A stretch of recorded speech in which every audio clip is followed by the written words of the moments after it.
सारे जगत को बहुत लाभ है। कुछ शरीर आश्रित हैं, जैसे सुंदर शरीर, सुगंधित बपू, मलमूत्र से रहित होना, स्वेद रहित होना, स्वेद रक्त होना, समचतुर संस्थान वज्र सम नाराज संगन होना, सुभिक्षता होना, चतुर्मुख होना, आकाश गमन होना, कबलाहार से रहित होना, छाया रहित होना, पलक स्पंद रहित होना, नख केश की वृद्धि रुकना, उपसर्ग रहित होना।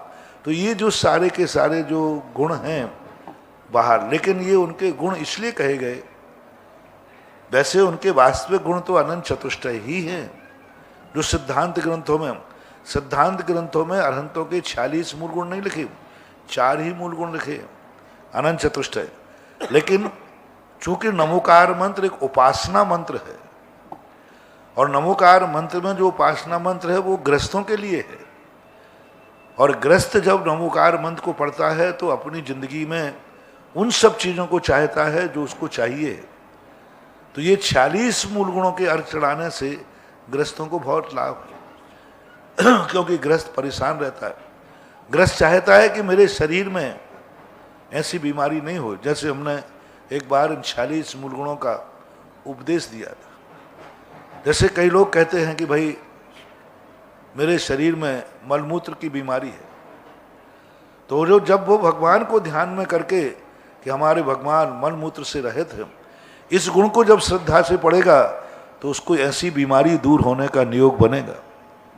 स्वेद रहित होता, किसी के शरीर के पसीने से दुर्गंध आती है, और वो भगवान को स्वेद रहित संबंध में विचार करे।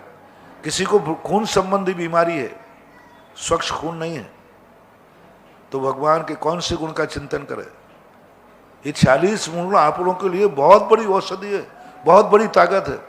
मान लो जिनका खून सही नहीं होता, खून नहीं बनता, तो उनको रखना चाहिए। अरहंत भगवान को आप स्वेद रक्त का चिंतन करें कि हमारे तीर्थंकर स्वेद रक्त से युक्त हैं। ऐसा चिंतन करने से आपके शरीर के अंदर श्वेत कणकाएं बढ़ना शुरू हो जाएंगी, यदि आपने श्रद्धा भक्ति से और उस गुण को ध्यान में करके किया है। ऐसा ही जितने भी मूल गुण हैं वो कोई ना कोई अपने आप में आप लोगों के इष्टकारी हैं। चूँकि नमोकार मंत्र गृहस्थों को ध्यान में रख करके लिखा गया है, इसलिए अरहंतों के उन गुणों को हाईलाइट किया गया जिन गुणों की पूजा करने से आपकी गृहस्थी के अभाव सद्भाव में बदलते। गृहस्थ संसारी प्राणी जो सम्यक दृष्टि है, सम्यक दृष्टि हुआ तो क्या हुआ, घर की परेशानियों से वो परेशान तो हो ही सकता है ना। घर में यदि किसी चीज़ का अभाव है तो स्वभाव को उसको प्रभावित करता है। इसलिए जितने भी मूल गुण अरहंत भगवान के हैं वो उपासना मंत्र के अंतर्गत हैं। इसलिए उपासना की अपेक्षा से 46 मूल गुणों का, एक एक मूल गुण का आप लोग अर्घ चढ़ा सकते। मलमूत्र रहित भगवान है, भगवान के 108 कलश जो करते हैं ना, 108 कलश, इस गुण का भी एक कलश करते हैं। ओम ह्रीम अरहम मलमूत्र रहित विशेषण युक्त श्री पार्श्वनाथ आदिनाथ चंद्राय नमः। श्वेत पसीना रहित जब भगवान के ऊपर कलश ढाल रहे हैं तो अर्घ चढ़ाने में कोई बाधा नहीं है। भगवान आप इस दोष से रहित हैं और आप में इस प्रकार का गुण है। आप गृहस्थों को ये 46 मूल गुणों से युक्त ही पूजा करना चाहिए। 46 मूल गुणों को ध्यान में रख के जब आप अरहंतों का ध्यान करें, हम लोग ध्यान अलग करते हैं। हम लोग जो ध्यान करते हैं द्रव्य गुण पर्यायों का करते हैं, क्योंकि हमें इन सब चीज़ों से कोई लेना देना नहीं है। हम लोगों का चिंतन होता है द्रव्य गुण पर्याय, यानी हम लोग ज़्यादातर ध्यान करते हैं भगवानों का अनंत चतुष्टय का करते हैं, अनंत ज्ञान, अनंत दर्शन, अनंत सुख, अनंत वीर्य। लेकिन आप लोग जब ध्यान करें, स्मरण करें, तो आपको ये 46 मूल गुणों पर खास तौर से 34 अतिशय जो आपके हैं भगवान के, ये आपकी गृहस्थी के लिए बहुत अमोघ शस्त्र हैं। इन 46 मूल गुणों में 34 अतिशयों का अर्थ हर एक गृहस्थ को आना चाहिए, और जिस गृहस्थ के लिए जो परेशानी है उस मूल गुण को वो अपने भगवान से जोड़ देवे।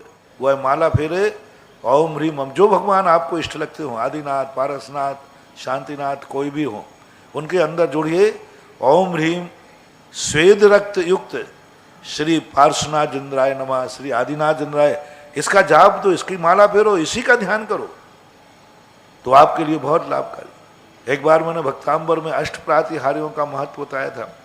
भगवान को अष्ट प्रातिहारी से कोई लाभ नहीं है, न वो सिंहासन पर बैठते हैं, न वे चवर की हवा खाते हैं, न छत्र से कोई मतलब नहीं है, लेकिन अष्ट प्रातिहारी युक्त मूर्ति का गृहस्थ से बहुत मतलब है। हम लोगों को सिद्ध भगवान की स्तुति ज़्यादा करते हैं और आप लोगों को अरहंत भगवान की स्तुति कराई। अष्ट प्रातिहारी युक्त जो मूर्ति होती है वो अधिक एनर्जी वाली होती है, अधिक तुम्हारे सांसारिक अभावों को सद्भाव में बदलने वाली होती है, ऐसा मानना चाहिए।